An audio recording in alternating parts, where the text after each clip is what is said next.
WDET is supported by the College of Business Administration at University of Detroit Mercy. UDM's Master of Business Administration is designed to accommodate the career needs of professionals across a variety of work organizations. More information at business.udmercy.edu.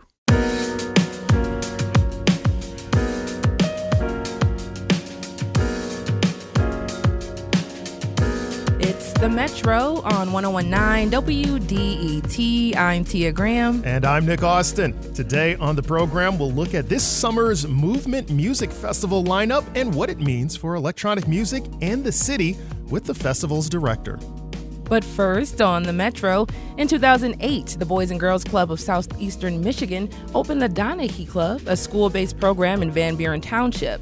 But in 2020, the club was forced to discontinue services due to the COVID-19 pandemic. However, 4 years later, the program is now returning. Joining us to talk about its return to Belleville, which lies within Van Buren Township, we have Chris Kyles here. He is the vice president of the Boys and Girls Club as well. We have Connor Sampson, who is the sports program coordinator for the Tigers there in Belleville. And we also have a little more news coming later on. But thank you both for joining us on the show. Yeah. Thank you. Thanks for having us. Awesome. So, Chris, we're going to start with you. Why are you all bringing the Boys and Girls Club back to Van Buren Township? Like, what was the push now?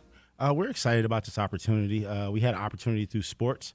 We were in the township last year with the youth football, tackle, and cheer team, the BGC Nittany Lions. We rebranded to the BGC Tigers. So we are able now to broaden what we're doing. So we're doing tackle football and cheer, 7-on-7. We're doing flag football.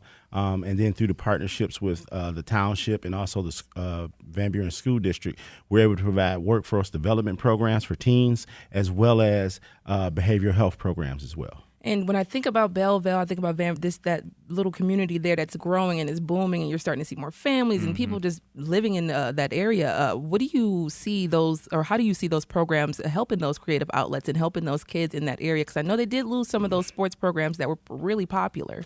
We're excited because through sports, we're able to serve a large number of youth, give them a competitive atmosphere that's safe and they can grow. We also, that's how you build friendships and how you build long-lasting connections. So we're excited to be able to bring that back to the Van Buren community. And also our workforce development program is very sought after, second to none. We have several different industry workforce development programs such as fashion, esports, and e-gaming, design, and they're taught by industry professionals. So we're actually bringing programs that can make youth work ready as soon as they graduate high school and have them be able to earn an income. So we're excited. Which is one of the things we talk about on the show often is the Boys and Girls Club. Auxiliary programs, I guess you can say, the industry clubs that you all have with fashion and then even producing and making music. There are so many different avenues right now that the Boys and Girls Club are pursuing to reach the young people, which I know is difficult because they can't get off their phone. So, Connor, we're going to switch gears over to you. What are some of those programs that were lost or have been missed from that Van Buren Township or that district? Yeah, so I don't know if you know, but going back to the older days, the Belleville Cougars was a popular football youth program back in the day. And now we're going to be bringing back football, basketball, baseball, some esports, some drone racing. So it'll be some cool things for the kids in the community. Drone racing? Yeah, it'll be pretty exciting. Right over the lake? Oh, I don't know about outside the lake, but it'll probably be more indoors in a controlled setting. And Connor, just staying right here, we talked about some of the things that you're going to be bringing back. Football, tackle football, you got cheerleading, and so many other just, like I said, things that are happening for kids in Van Buren Township. But Bryce Underwood, he's one of the highlighted students that you all are really showing and campaigning with, bringing back this quarterback camp or bringing in the quarterback camp. Excuse me. Who is Bryce? Bryce is he's a unique kid. He's a special kid. I give all the props to his parents. They've raised a great kid, a great role model for the Belleville community. And I'm excited to work with Bryce a little bit this year, which we'll get into a little bit later.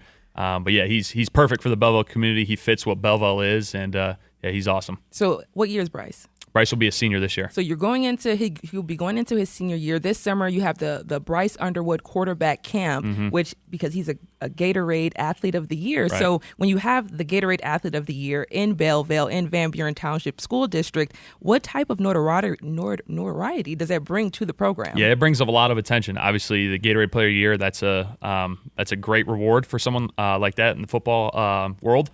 So yeah, great. It brings a lot of attention to the Belleville community and also the high school as well. Yes, it does. So just continuing on once again, Chris, the quarterback camp, why did you think it was important to incorporate that within the system? Or is this only you? Is this you, Connor? No, we're excited to partner with Bryce. Bryce actually had to pick what organization he would donate the $1,000 to, and he picked the Boys and Girls Club, which we were very grateful for. So we decided to match him 3-1 to do something that will last years and years, and he'll be able to come back, and this will be his legacy in Van Buren. And because he's such a great young man, such a leader, so humble, we're excited to partner with him. And as he molds the next Bryce Underwood to take over at Belleville, and he works with the youth, because he's a role model, like Connor said. So every Friday nights are packed with Bryce Underwood fans. So we believe this is going to be amazing for him and amazing for the community as well. I mean, I've been in that community when there's a football game at night and you can't get over the bridge. I mean, it's absolutely insane. The community just coming around Belleville High School, especially with all the sports and everything that's happening, not just football, but basketball too. So many great things are coming out of Belleville High School. So I'm thinking about the kids, excuse me again, and I'm thinking about the community. Since you're going to be embedded within the community, do you see yourself possibly having a standalone building, or are you only going to be focused on working within the systems that are already there? In the future. Okay. That's the plan in the future. As we build this partnership, that's our plan down the line. That's our long-term goal. We're just excited to be back in the community, excited to have the great partnerships with the township and the school district, and they're strong, and this partnership will really be beneficial for the youth and families. Yes, indeed. And, Connor, just thinking, we're talking just a little bit, your sports program coordinator at Boys and Girls Club. You're going to be working within the Belleville system, a Belleville High School system, as well as the Van Buren district. So talk about the actual community that has been built over the years in Belleville, especially Belleville High School with the sports. Like I said, I grew up in Detroit. Lots of my family grew up in Belleville, so I hear about it often. I've been hearing about basketball, football, even baseball at times. So just what's in the water in Belleville? Yeah, I mean, the sports programs in Belleville have always been good. Obviously, the last 4 or 5 years, it's been unbelievable. Have you seen football, basketball, baseball has always been pretty solid. But once again, it goes back to the youth kids. We've never had those programs set in Belleville for a while now. So it's all about getting those kids together, building them up, letting them play throughout their elementary years, middle school years, and then once they get to high school, keeping this thing going. That's the biggest thing. Yeah, that's one of the biggest things. So, as we continue on to talk just a little bit about the Boys and Girls Club of Southeastern Michigan, once again, we are joined by the Vice President of the Boys and Girls Club of Southeastern Michigan, Chris Kiles. We're also joined by Connor Sampson, the Program Sports Coordinator for the Boys and Girls Club of Southeastern Michigan. And I think you said you're bringing back the Tigers, Connor. So give us a little bit rundown again about the Tigers, some of the things that, if parents are listening, prospective parents, what should they know about this upcoming summer? Yeah, so there's going to be a lot going on right now. We're going to be moving into 7-on-7, some flag football, some cheerleading, and then down the road we'll have some, we talked about a little Tiger mini camp for some baseball players. We're doing some things like that. And then we also talked about the drone racing, which in the future, that'll be extremely cool for the Belleville community. Going to the drone racing, Chris, where did this idea come from? Well, we have a partnership with Penske, and we're actually taking some young people. They had their first trip this past week, but we have some young people going in April. They're going to Abu Dhabi, and they're going to represent. We're the only team from the U.S., and they're going to compete in autonomous racing. So that and drone racing through our Mobility Industry Club, we're excited about to be able to bring that to the youth in Van Buren. I mean, that's just something I wouldn't even think about even asking the question to do something like that as a kid, and you guys are offering it to the young people. So before I let you all go, there was something that I thought is so important to highlight. Connor, you have some news for those who are very excited about Belleville football. Yeah, so recently I took a new job. I'll be the new offensive coordinator at Belleville High School. Graduated back in 2016. Went to college at Western Illinois for 6 years. Was in camp with the Detroit Lions, then played in the USFL. And I'm excited to be back in Belleville and get going with Bryce and all the Tigers. And just you're homegrown. I'm assuming you're born and raised in Belleville. You went to Belleville, had the whole system. What is it like to be back at home doing something like this and giving back to the young people? I will say it means a little more. I'd be lying if I wasn't.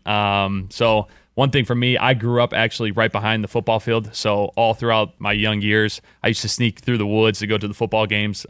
You could hear the band playing, you could hear the crowd cheering, and so it means a little more to me for sure. Yes, I know you cannot wait for this fall, or even honestly, I know training camps are going to start pretty soon. You're going to start to get the guys coming back in. If there's one thing that you can tell anyone who's interested in getting into the programs, once again, how do they sign up? How do they know more about what's going on in Van Buren Township?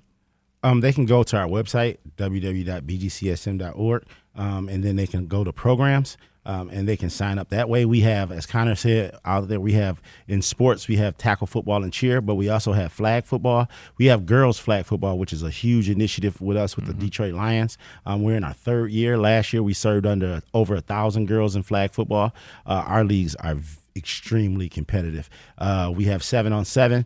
We're actually working with the Tigers this year, and we're going to provide T-ball and coaches pitch baseball in Belleville as well, in the Van Buren Township as well. So we have and we have the Pistons. The Pistons, each year we do a Pistons basketball camp. So we'll have a 4-day camp with the Pistons out in Van Buren Township as well. So we're definitely excited. Wow. So a lot's coming to Van Buren Townships. If you're listening, I know you're listening. You're in Belleville right now. Definitely take a chance to take a look at what's going on with the Boys and Girls Club, their return to Belleville and Van Buren Township. And then also give a shout out to Connor, who's going to be the new offensive coordinator for Belleville High School football team. So that's huge news. So I want to say thank you both for joining the show. Chris Kiles is the vice president of the Boys and Girls Club of Southeastern Michigan. Connor Sampson is the sports program coordinator for the Boys and Girls Club of Southeastern Michigan as well. He is the offensive coordinator for Belleville High School's football team. Thank you both for joining the show. Thank you. Appreciate it. Thanks for having us.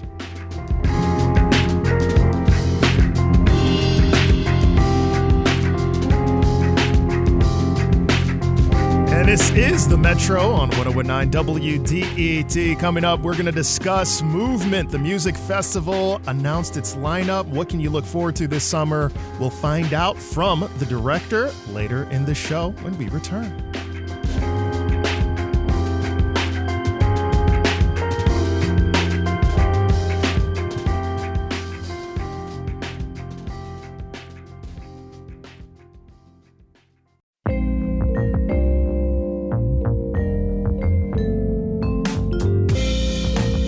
Welcome back. This is the Metro on 101.9 WDET FM. And just taking a quick look at the weather forecast. Today, Tuesday, sunny skies with a high near 70 degrees. Winds could reach up to 23 miles per hour. Wednesday, mostly sunny with a high around 68 degrees. And Thursday, expect a chance of rain after 2 with a high going around 56 degrees. Right now it's 54 in the Cass Corridor. Nick, I want to get to shuffling. And I know you're going to talk about music. I want to shuffle, so let's go. I mean, well, for the Electronic Music Festival, you're going to have a little bit to wait for to get your shuffling on. I'll shuffle any day, anywhere. All right, well, then don't let me hold you from your shuffling. But I can tell you that since the inception at the dawn of the 21st century, Detroit's annual electronic music celebration has evolved from its initial showcase. We remember the Detroit Electronic Music Festival, cultural phenomenon it was, to the experience we have now in the Movement Music Festival taking place at Hart Plaza over Memorial Day weekend. It's become an emblem of Detroit's rich contribution to the music scene in electronic music and techno, and also a platform for exploring music's future. This year, from May 25th to the 27th, the festival continues to broaden its horizons and features music staples. I'm looking at the list. I see Chris Lake, Masters at Work, LTJ Bookham, who I've loved for so long, coming through. But then you also have folks in the world of hip-hop, like Ludacris, T Grizzly, soul music, Dames Brown. Ooh. To help us learn more about this year's festival, broad range of acts that it was, the expansion, the thinking behind bringing all of these artists together, we're joined by Jason Huvaere, the Movement Musical Festival Director and Principal at Paxahau, who's been putting on the event since 2006. Jason, welcome to the Metro. Hey, thanks. Thanks for having me back. I'm glad to have you back here because I think one of the things that I've always been thinking about with this lineup is how, since coming under your vision, Movement started to expand from its electronic music roots. One of the first big expansions happened last year where you had some more hip-hop acts. And so now that we've seen it happen once, What was the result? What did you hear back from people having acts outside of the world of electronic music along with all of these electronic music acts? Yeah, I appreciate you asking. I mean, it's very important to us to represent kind of, the electronic music history that we've experienced here in Detroit. Hip hop has really been part of our culture for a long time. I mean, most hip hop is made with electronic machines. Yeah. There's been a relationship there, throughout history with the festival, kind of here and there. The reception is really, really good. Availability can be challenging. Hip hop artists have a whole different schedule, a whole different tour, and it's a very different experience booking a hip hop act. Yeah. But we try really hard to diversify our lineup with historic and up and coming artists. We're excited about this year, because it is so well received, and we have a lot of fun with it. Yeah, I can tell that too. I was at the festival last year. Real broad range, right? Like, I love this idea that each stage you go to, right, it had a certain feel to it. You had the Made Detroit stage, where you're going to see a lot of Detroit techno acts. Our history is so important there. You had more of like a rave place underground that I always thought is very interesting. You'll have the main stage, the pyramid. You can see electronic music over the water. So it does seem like there's these thematic elements that I see here. But mixing all of these things together, does it become a struggle? You mentioned, hip hop acts, maybe they have a different timeline than some of the electronic music. How do you balance all that together? Yeah, I mean, struggle is, I don't know if it's a word I would use. I mean, it is a challenge. Yeah. It is a challenge we work on every day, all year round. So it's kind of like putting together a 1,000-piece puzzle and giving yourself enough time to do it. You can't, do that big of a puzzle overnight, so you work on it all year round. We realized back in 2006 this was not a part-time job.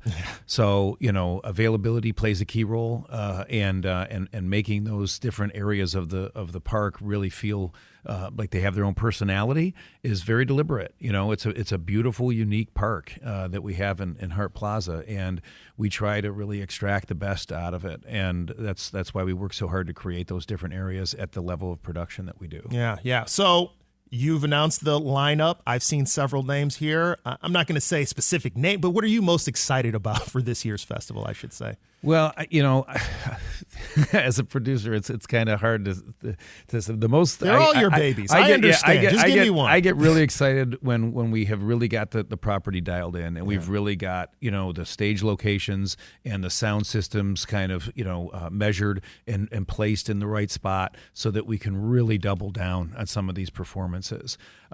We like doing things when there's a live element to it that we can't do throughout the rest of the year.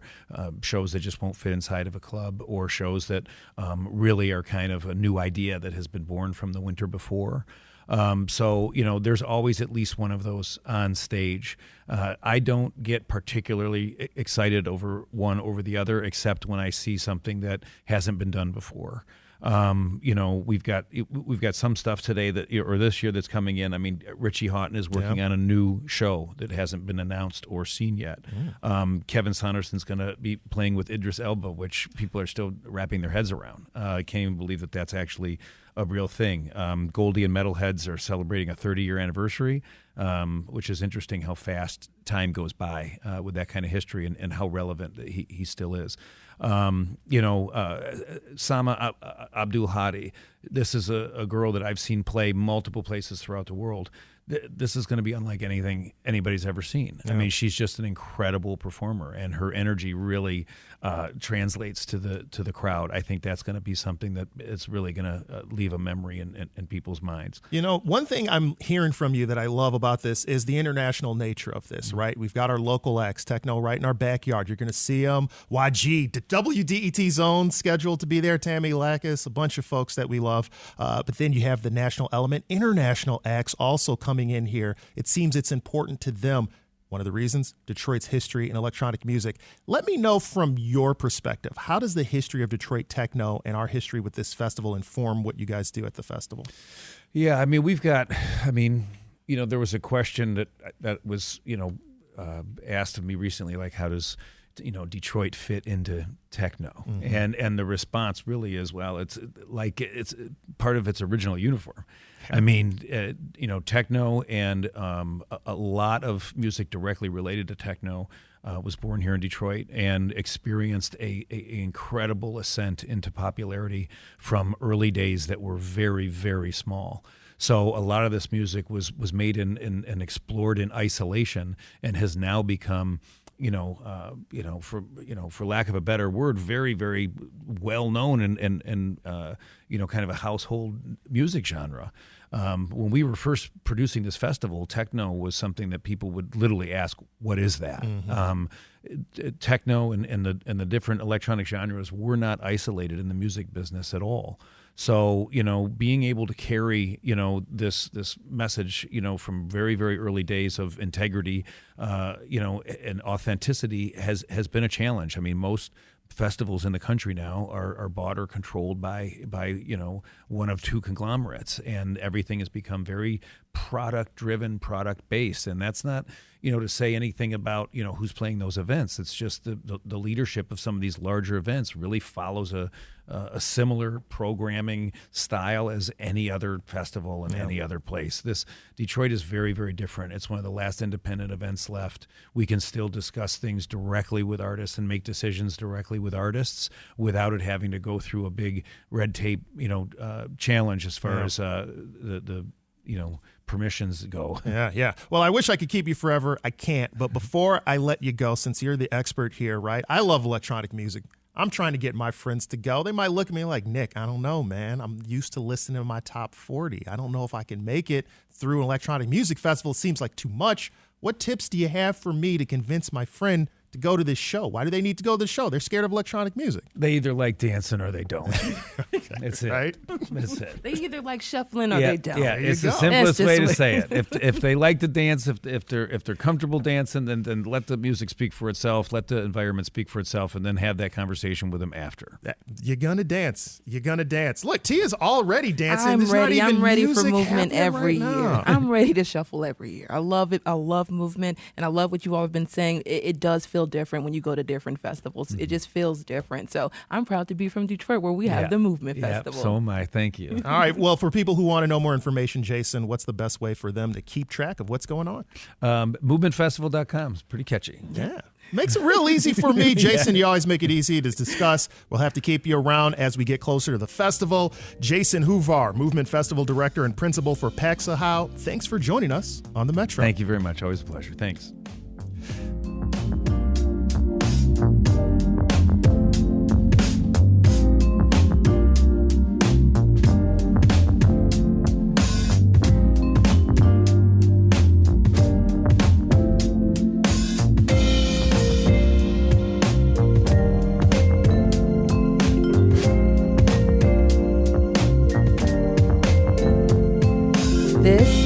The Metro on 101.9 WDET FM. Coming up, the proposed Detroit City budget, what it looks like, and why it matters. But first, just a quick little note. 4 astronauts returned to Earth this morning after spending nearly 200 days on the International Space Station, Nick. Their capsule splashed into the Gulf of Mexico off the coast of Florida. That happened today. And Nick, I just think about being in space, and that's what it feels like when we listen. Being in space? Well, that's what it feels like when you listen to techno. Sometimes you're out of this world. That is true. You're floating. That is actually accurate. In fact, I tell you, that rave stage, if you're ever at Movement, all them colors, they got the smoke going. I'm like, you know what? It's kind of nice. I'm telling you see a rare form Nick Austin during rare form. Yeah, I do kind of feel like I'm in outer space. We'll have the Metro coming up just next.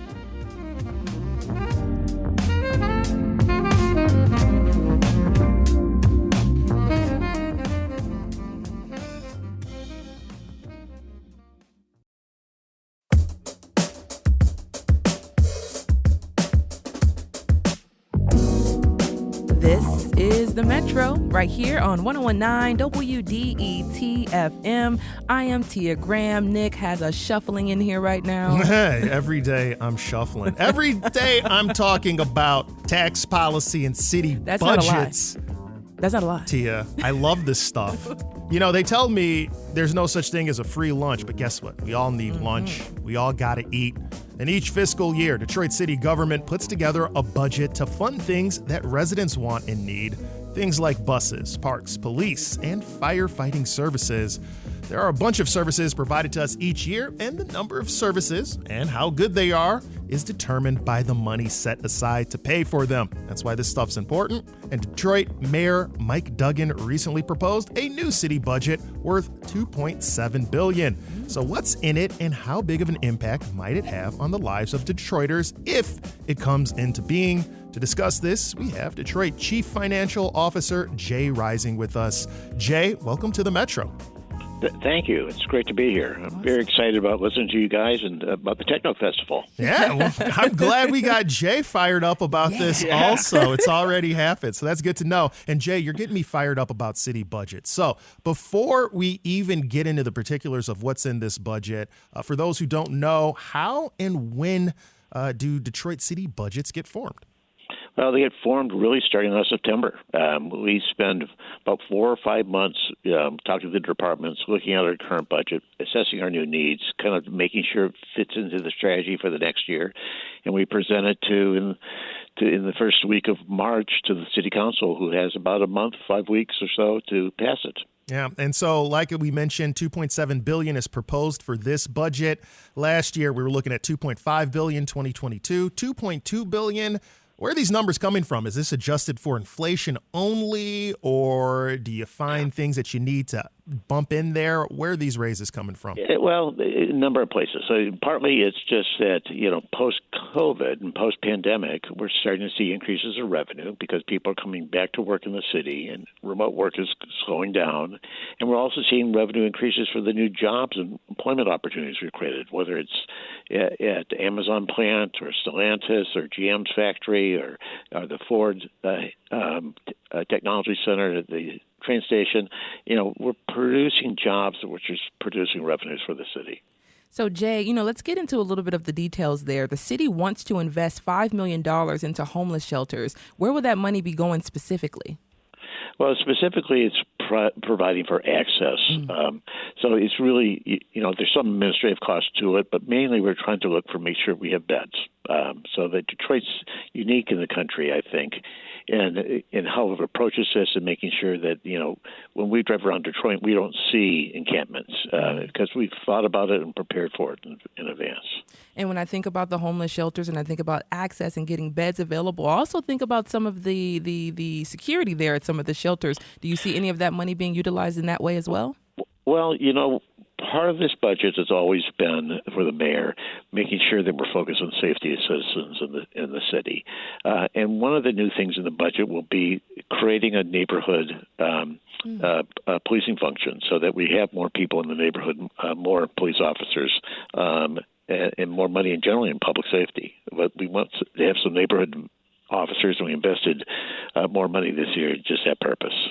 When looking through some of the line items here, Jay, I'm looking at money going towards the Department of Transportation, firefighting, medical responders specifically.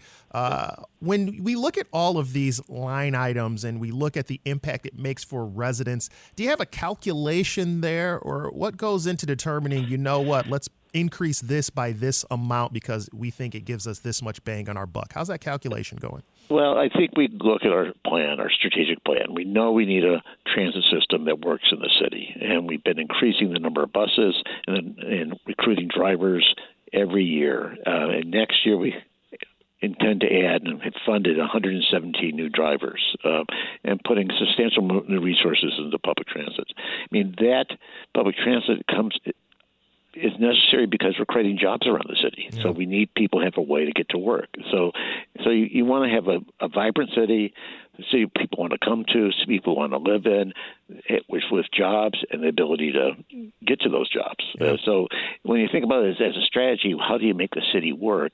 It's pretty easy. The factors that you have to fund and make work to accomplish that goal kind of jump right out at you. Yeah, and I'm glad you bring it up that way, because a lot of times you can hear people, we can talk about the government like it's some monolith, but it's made up of people, right? You need folks in there to do the work. You need good folks in there doing the work. Right now, the city, it looks like, is investing in the budget I've seen $28 million into salary and benefit growth across departments.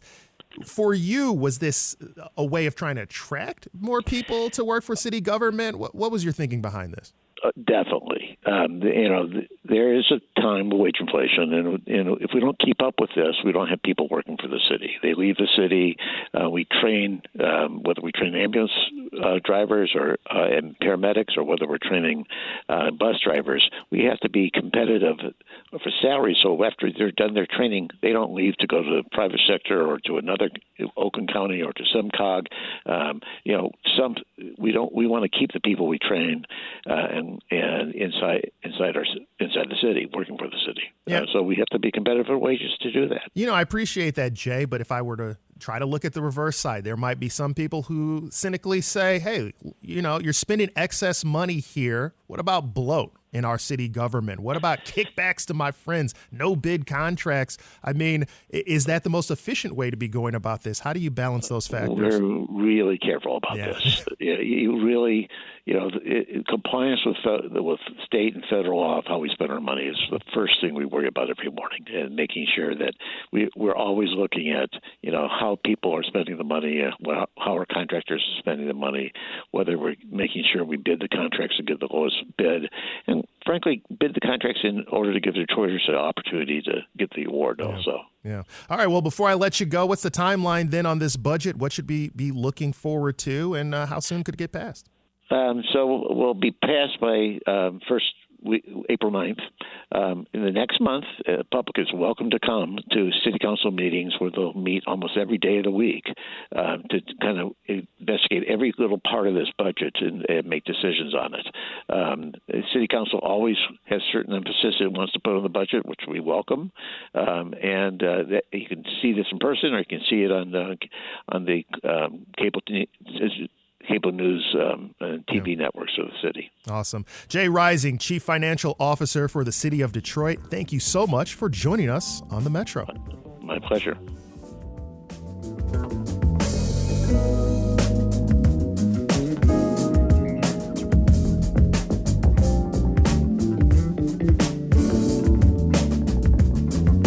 This is the Metro. I'm Tia Graham. Of course, Nick Austin's right by my side every single day. And coming up right now on the Metro, Highland Park owes millions of dollars to the Great Lakes Water Authority. And that has brought tension as the two sides have been fighting in court for years. Last year, the regional water system signed a final agreement, but the city has yet to sign the dotted line. Outlier Media's Laura Herberg told WDET's Pat Batchelor what's in the agreement and why the city hasn't signed yet. Essentially what it says is that the state is going to help both Highland Park and the Great Lakes Water Authority. And then there's some rules that Highland Park and the Great Lakes Water Authority need to follow. And then Highland Park doesn't need to pay back this $24 million debt that a judge has said that it owes, and pending litigation will also be dropped. To go into a little bit more detail, one of the things that the state is going to do is it's going to pay to upgrade Highland Park's water infrastructure, and it's also going to make some improvements to Great Lakes Water Authority's infrastructure outside of Highland Park. So why hasn't Highland Park signed the final agreement yet? So initially what happened was Highland Park got the agreement after GLE signed it on February 14th, I believe. And its legal team said it didn't have enough time to really read the document and brief City Council, who had a meeting a few days later where they were meant to vote on it. So City Council said they didn't feel prepared to vote on it. At the same time, the state and Great Lakes Water Authority said, the document had been going back and forth between the parties' legal counsel for months. So there really shouldn't have been too many surprises. Nonetheless, City Council tabled it. A new deadline was set for a week later, but City Council didn't meet that day. They meet every other week. Finally, on Tuesday, City Council met, and they ended up voting to sign the agreement with a condition. And getting into the condition gets into the weeds a little bit, but essentially there was a trust involved. which was going to hold some money, and Highland Park wanted it to be a third party. And so they needed to waive a conflict of interest. So they voted for that. And so now it goes back to Great Lakes Water Authority to see if they want to make that change. And then it would go back to Highland Park to approve the final agreement. Now, Mayor Glenda McDonald petitioned the state to let the city file for bankruptcy as a way to manage this debt and others. What happened with that? Yes, that's absolutely right. So initially, Highland Park was told about a year ago by a Wayne County judge they owed $24 million. And they were like, we just can't pay this. So city council voted to put bankruptcy in motion. But the way bankruptcy works is you can't just make that happen. You have to get the state involved. So you're absolutely right. The mayor petitioned the state and essentially just didn't hear anything back. Now, according to Highland Park, and I haven't been able to confirm this with the state yet, but within the last 2 weeks, they just heard back from the state on that and saying, yeah, no, we're not going to let you guys move forward with bankruptcy. We really want to see you approve this settlement agreement. When does Highland Park have to approve the final agreement, and what happens if they don't? As we've mentioned, a bunch of deadlines have been blown through. According to a spokesperson for the Attorney General's office, there's currently no new deadline. But if an agreement isn't reached, then the state is going to pull back the money that it was going to pay to improve Highland Park's infrastructure. And Highland Park will then go back to owing the money to the Great Lakes Water Authority that it's already been said to owe, and pending litigation would resume. Back. That was WDET's Pat Batchelor speaking with Outlier Media's Laura Herberg. You are listening to The Metro.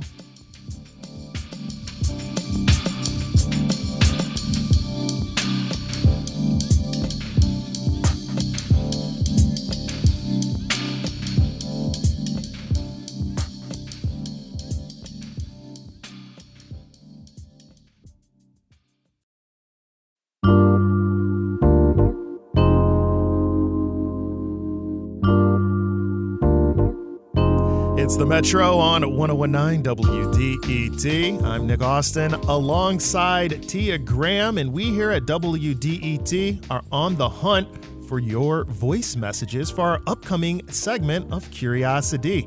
This round, we're diving into a bubbly subject.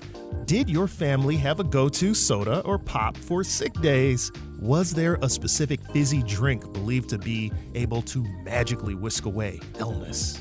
We'd love to hear from you about your stories and traditions. Drop us a line and a voicemail at 313-577-3414 to help contribute to the project. But it's also because of our diversity that there are a lot of different celebrations that take place throughout Detroit. That is true, Nick. And one of the biggest ones for Muslims is Ramadan, a holy month dedicated to fasting, prayer, reflection, and charity. It's a time when people don't eat or drink from dawn until sunset. And while the observance of Ramadan happens for many, life doesn't stop. The responsibilities and demands of work, partnerships, child rearing, and school continue on. But people still celebrate Ramadan to remain devoted and loving to God.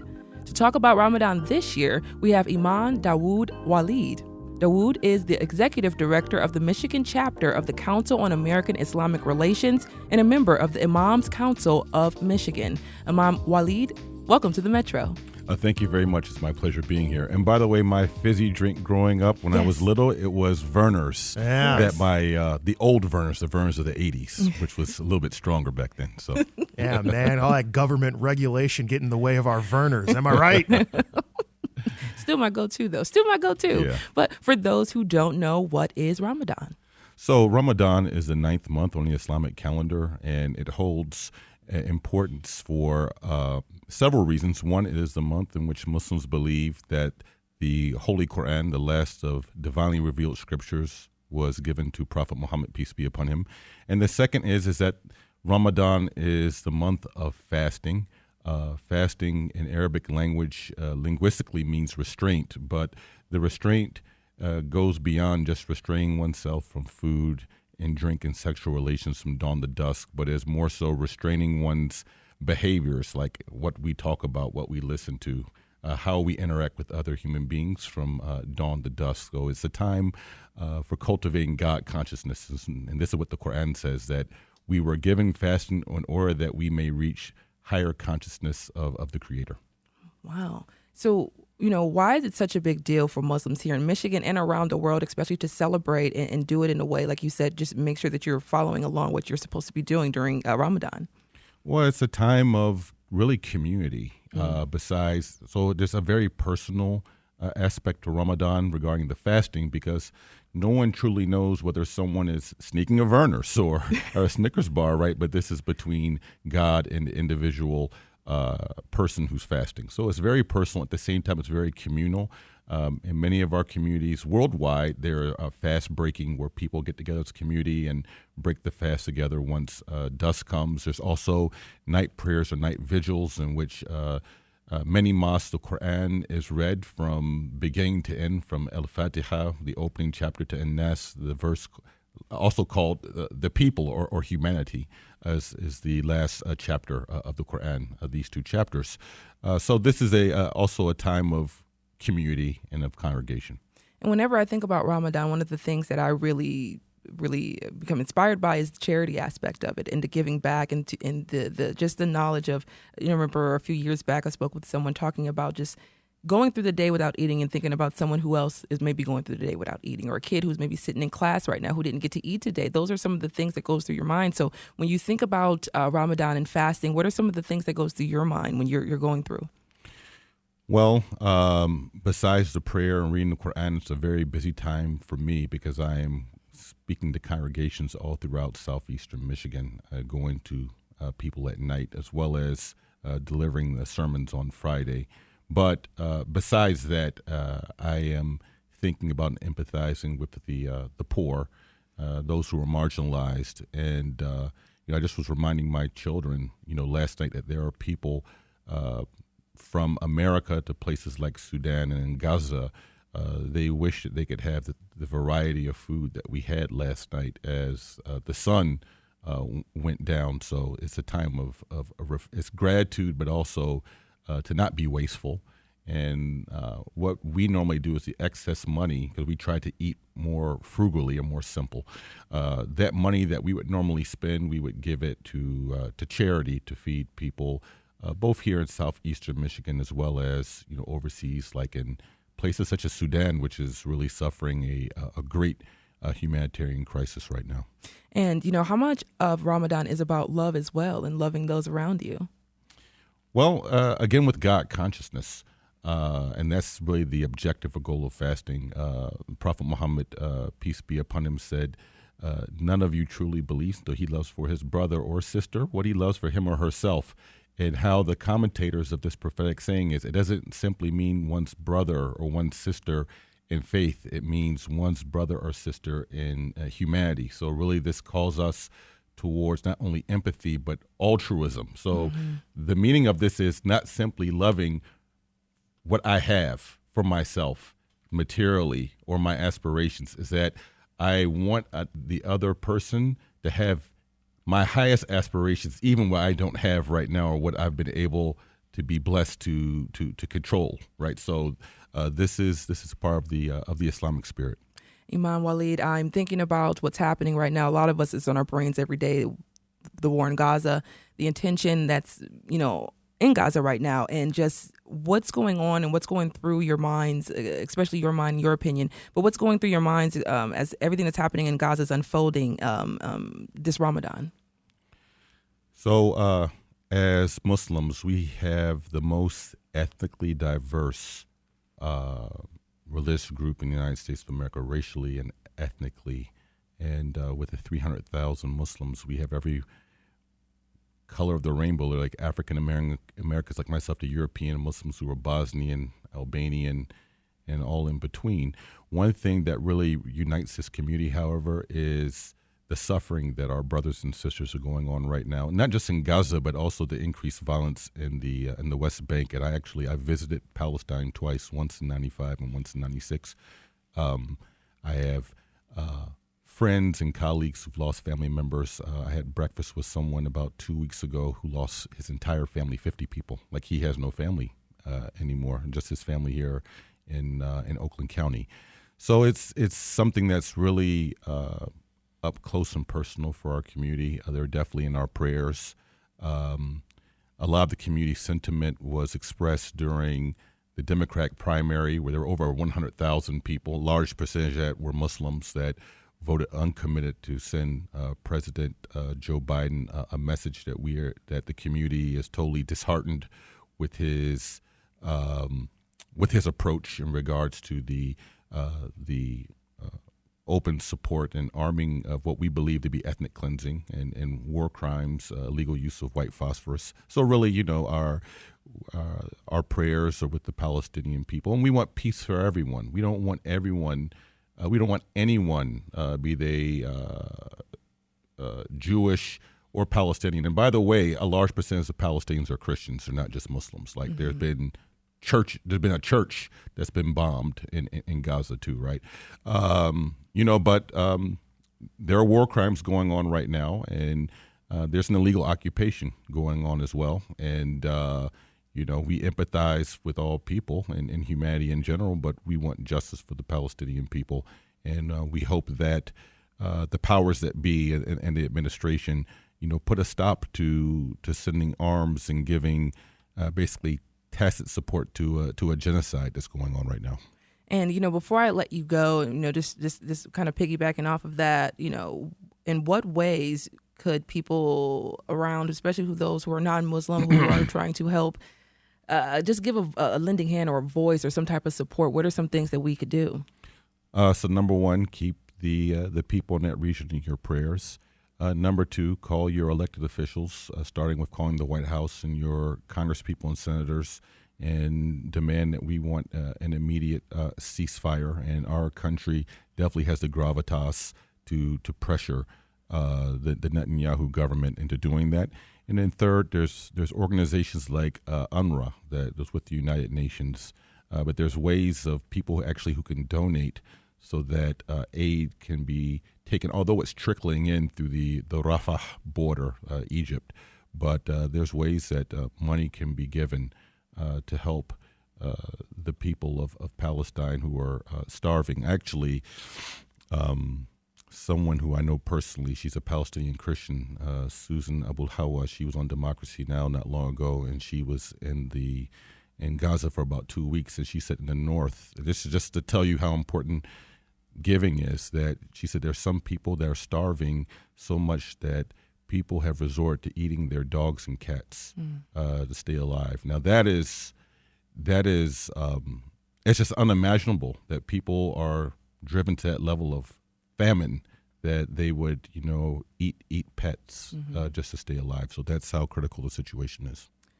I just want to say, Iman Dawood Waleed, thank you so much for joining us on the Metro this morning. Executive Director of the Michigan chapter of the Council on American-Islamic Relations and a member of the Imams Council of Michigan. Dawood, thank you so much for joining us on the Metro. Thank you very much, and God bless you, and may God bless the audience.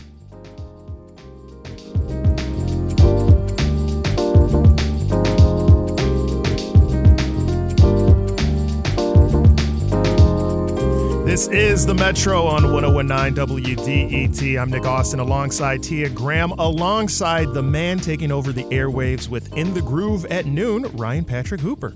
Hey guys, great conversation, powerful conversation. Really enjoying the show today. And here on In the Groove, we're going to get ready to play some new St. Vincent. She's got a brand new single out. We'll kick off the show with that. And then dive right into some Kim Gordon. Of course, Kim Gordon coming from Sonic Youth and just announced a tour where she'll be bringing this latest solo album, which, if you can imagine, this indie rock punk icon now doing like spoken word trap beats. I know. It's pretty good, though. I'm going to play it for you coming up here on In the Groove on WDET. I heard trap beats. Why you guys got to laugh every time I come on here? I heard trap beats, and I'm like, what? Okay, I'm right. I'm ready to hear whatever that is.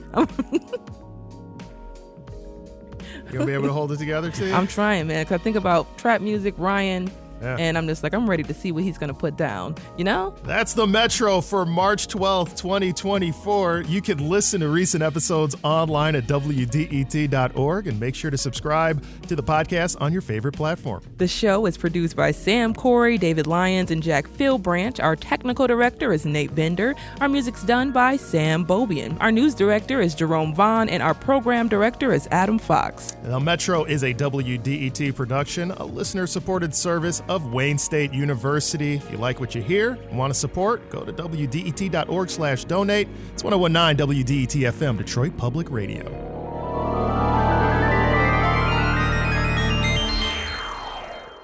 WDET is supported by the College of Business Administration at University of Detroit Mercy. UDM is offering a new master's degree in ethical leadership focused on sustainable, ethical, and inclusive problem solving. More information at business.udmercy.edu.